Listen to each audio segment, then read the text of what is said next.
team. Good. Dan, first we've had a few minutes to sort of compose yourself and think about it. How do you feel about that performance? Yeah, I feel like I showed a new feather in my cap. I showed how well-rounded I am as a fighter. I made the right adjustments to the game that he was doing. Like, he was kind of playing his game, and he was just waiting on me for that first round. He'd wait for me to commit to anything and then step through over the top with his hands. So I just made the right adjustments and kind of just gave him a taste of his own medicine and just went away from his strengths. Like, if he's going to just do that, I'm just going to make the adjustments. I'm just grabbed a hold of him and felt I was a lot stronger than he was, and I just used it to show how well-rounded I am. I know you sort of made like it's not a big deal and stuff like that, but now you've had the fight and you've won the fight. How hard has this last training camp been with the lockdown and everything like that? Oh, very crazy. This like a bit of an undersell, but it's just been like pretty much everything that could go wrong went wrong in this training camp. Like, it was crazy, bro. I signed this fight. Maybe that was like the bad thing about it. Like, I signed this fight on the Sunday, and then Tuesday we went into just a full lockdown. Like, everything shut down. But Huge came up with like a quick plan to move everyone to the gym, and then cops come shut that down, and then training in the gym, got caught there. Cops come shut that down, and they just told me, man, we catch you doing anything one more time and we're going to arrest you. So I was just training the last 4 weeks. I've just been training in my house, in my garage, just shadowboxing, staying sharp, going to the track with my wife and my daughter for the last 5 weeks. So that was like... that was challenging, getting yourself up for that, like like getting yourself down there, working hard, pushing yourself every single day, like a couple of times of the day, working like that was it was hard to get yourself up. So then when I was getting the visa issues, I was like, man, everything that I've done to get myself out of bed every single morning and push myself by myself to get to this moment, and for you to take that from me, I'm not having it. Turn to social media, got everyone behind me, and it's not the first time. Like, I've turned to social media in the past before to get myself in the UFC in the first place. I think it was harass for the hangman was the hashtag, and we used that, and I used that social media campaign to get myself in the UFC. So when I was faced with a problem I couldn't solve, I went back to the people that got me there. I don't fight for this Sport New Zealand or anything like that. Like, I'll fight for the Kiwis back home that have my back. Those are the people that I step in the octagon for.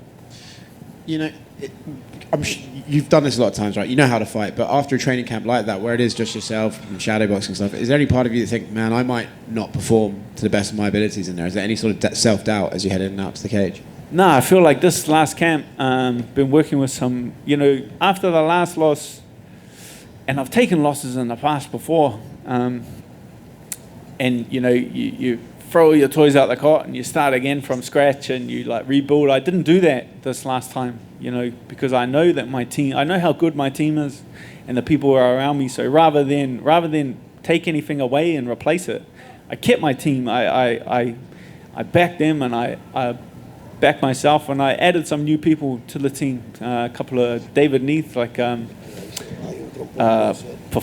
mental performance coach back in New Zealand, so I added him, and also some new looks with David Eagle, and he's also been helping my game a lot. So I added to this. I didn't take anything away because my team's incredible. I added two people, David Neath and David Eagle, into this camp. And then post-fight, cut out Beneil Dariush. He's the only one sitting there without a fight. If you look at the rankings, every single last one of them's booked except Tony Ferguson and Beneil Dariush. They just fought, so it doesn't make sense for that fight to happen again. So Beneil Dariush is sitting there without a dance partner, and that gets me out of bed in the morning. That gets me excited. A fight like that, I like the look of his little number there, so I would love to take that off him. No interest in our man? I already got that fight. You know what I mean? Why do you need to ask for something you already have? I already got him holding on to my pocket. I already got him. I already got that boy chasing me around the playground, if you know what I mean. There ain't no point asking for something you already got. Last thing for me. You guys have spoke about moving to the States. Do you have any timeline on when that might be? Oh man, that's up to my coaches. I'm just a body on the mat. I'm just another guy in the gym. it's my coaches that make all those decisions. I don't make any of the big decisions like that. Right. At the beginning of round 3, I think from the outside looking in, it seems like Nazareth knew he was down 2 rounds and probably came out guns blazing, knowing he needed the finish. And the broadcast team maybe were wondering if you felt fatigue at all from not the best camp, maybe like an unstructured camp. So did you feel any fatigue set in round 3? Nah, he was down 2 rounds. He needed to do something, and then your opportunity to do that is in the start of that round. This is not my first rodeo. I knew that was his opportunity. I knew that that's what he was doing. So what? If I stand there and throw back, I'm giving him exactly what he wants. What am I going to do? Don't be silly. Just wait till he slows down a bit. He slowed down. I grabbed a hold of him and worked to my strengths and used my advantages. And on the Beneil Dariush, what did you make of his win over Tony Ferguson, his performance? What did you make of Beneil's performance? When was that fight? That was May, I think. Oh man, in Houston. What card was that? That was the Charles Oliveira, Michael. Oh man, I was so pissed. I thought Michael Chandler won watching that fight back in New Zealand at my mate's house. So I can't even tell you how that fight went down. What do you think of the lightweight fight that's coming up? Lightweight title fight between Poirier and Oliveira in December.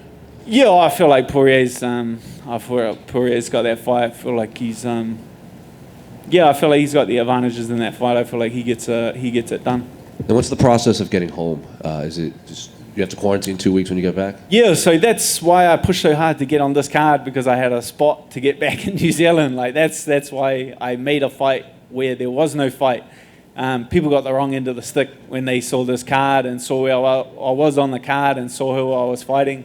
They were like, oh man, the UFC's kind of disrespecting Dan Hooker after a couple of main events and a co-main event, and they've chucked him down, and that's just really not how it went down. The UFC did me a solid. Sean Shelby did me a solid.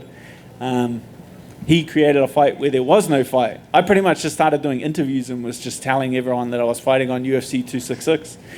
And then I started telling Sean, and he called me 5 weeks ago, and he's like, Dan, I don't have a space on that fight. I don't have an opponent. There's no one in the ranks that can fight you. And I was just like, Sean, this has to happen.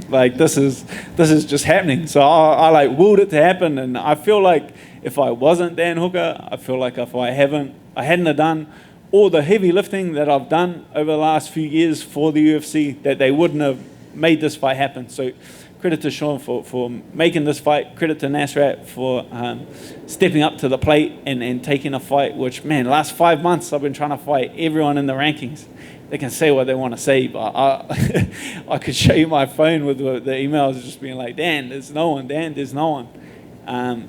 So actually, Nasrat just DM'd me on Instagram and was just like, hey, I heard you're looking for a fight. I'll fight you. And I just said, quit selling, boy. You're sold. Let's go. Did you say anything to Nasrat after the fight? I know you both went through kind of similar situations getting here. And I just went up, yeah, thanks for the fight, bud. And then he was like, hey, I thought we were going to throw down. You're a wrestler now. You're going to throw down. I said, you're having a go at me. You're staring at me for 5 minutes waiting on me, and now you're giving me shit for taking you down. I was just giving you a taste of your own medicine, but that's all that was. Dan, to your right over here. Nick Diaz is coming back tonight, and I know you've expressed interest in fighting him and Nate, before this fight. Nate in the building, you want to try and set that up now? I feel like it's chasing unicorns, waiting for that fight. To be honest, my priority is the title.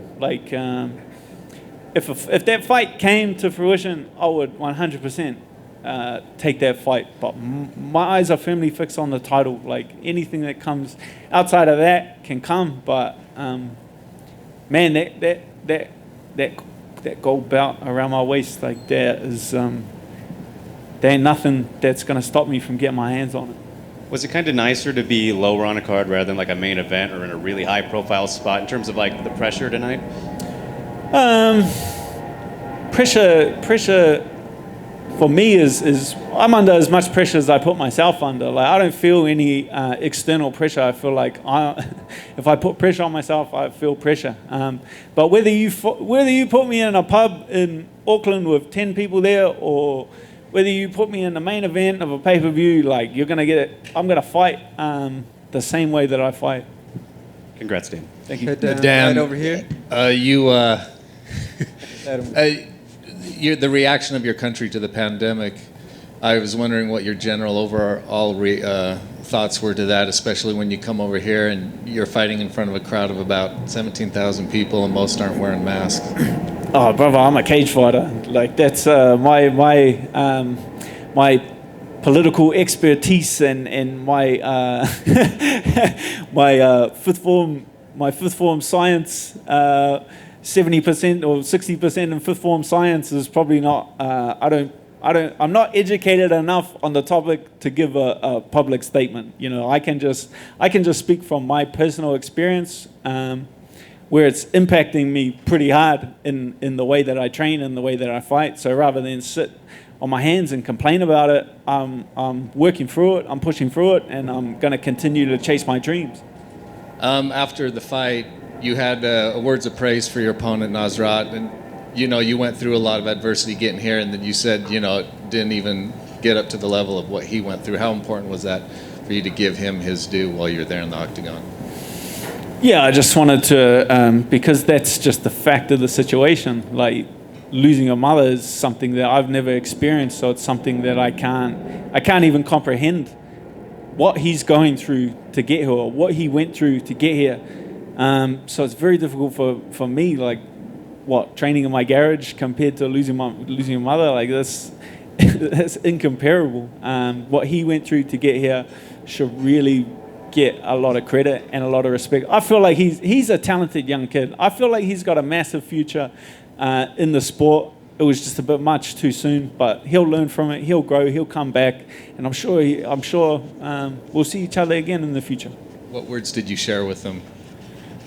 Besides giving each other shit after the fight, that was that was all it really was. Like, I'm sure we'll talk again, or I'll see him around and catch up and have a proper conversation. But congrats. Dan, in the middle.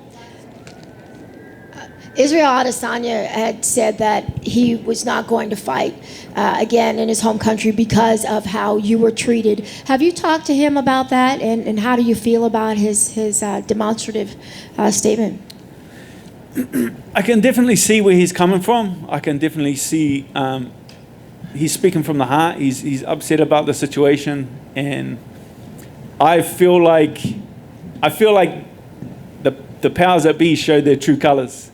I feel like Sport New Zealand, I feel like the bigwigs in the media back home in New Zealand, they've just kind of been playing nice with us because we've been getting so much attention for the country. They've been playing along, playing nice of us, and then they saw opportunity to put a lid on us or put a cap on us, and they showed their true colors of what they really wanted to do, which was stop MMA and the UFC getting massive in New Zealand. But it's a part of New Zealand culture.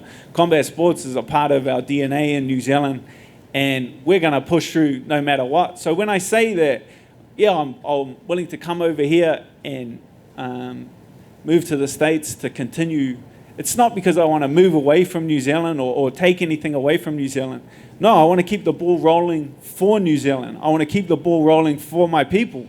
I don't want to just go back home and stay in my house and shut up and stay quiet and do what they want me to do, which is not train, not fight, sit on my hands, shut my gym down, and not continue to grow the sport in New Zealand. No, I'm not going to take that. I'm going to continue to train. I'm going to continue to fight. I'm going to continue to make sure that the UFC and MMA in New Zealand has a massive future, and it's not going anywhere. So the powers that be, in the way that I say that, can kiss my ass, because we are not going anywhere. We are a sport. We are a part of New Zealand culture, and it's going to be there for a very long time. Boom.